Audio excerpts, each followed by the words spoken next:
আসসালামু আলাইকুম বন্ধুরা। আজকের ভিডিওটা একটা বিস্ময়কর প্রশ্ন নিয়ে, আর সেটি হচ্ছে, আচ্ছা, ইসরায়েল কি আরব দেশগুলোর সহায়তা পাচ্ছে? যেখানে আগে যুদ্ধ আর বৈরিতা ছিল, সেখানে এখন সহায়তা কেন?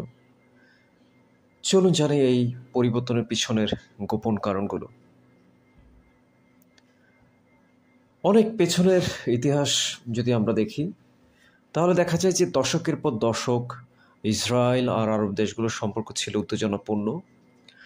১৯৪৮ সালে যখন ইসরায়েল স্বাধীন হয়, তারপর থেকেই কিন্তু থেমে থেমে মিশর, সিরিয়া, জর্ডান সহ আরও অনেক আরব দেশ ইসরায়েলের বিরুদ্ধে যুদ্ধ করেছে।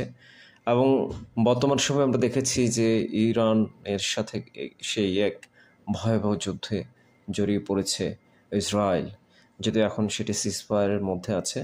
আর প্যালেস্টাইন অর্থাৎ গাজার অবস্থা তো একদমই খারাপ। সেখানে আসলে ধ্বংসলীলা এমনভাবে চালিয়েছে ইসরায়েল যে গাজায় আর অবশিষ্ট কিছু নেই।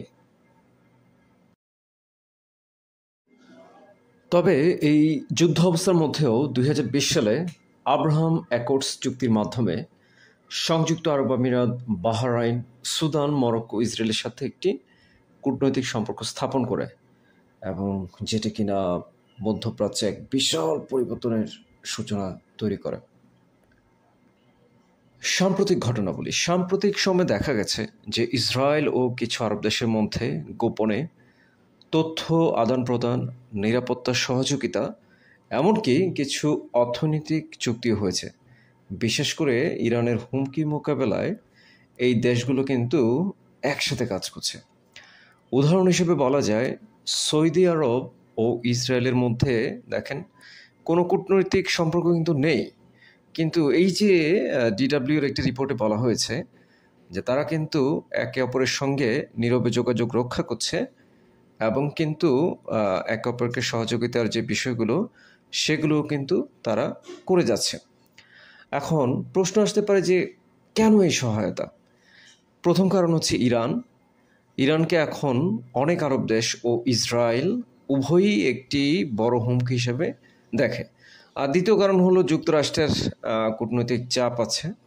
মার্কিন যুক্তরাষ্ট্র চায় হচ্ছে মধ্যপ্রাচ্যের স্থিতিশীলতা, এবং এই জন্য আজ ইসরায়েল আরব বন্ধুত্বকে তারা উৎসাহ দিচ্ছে।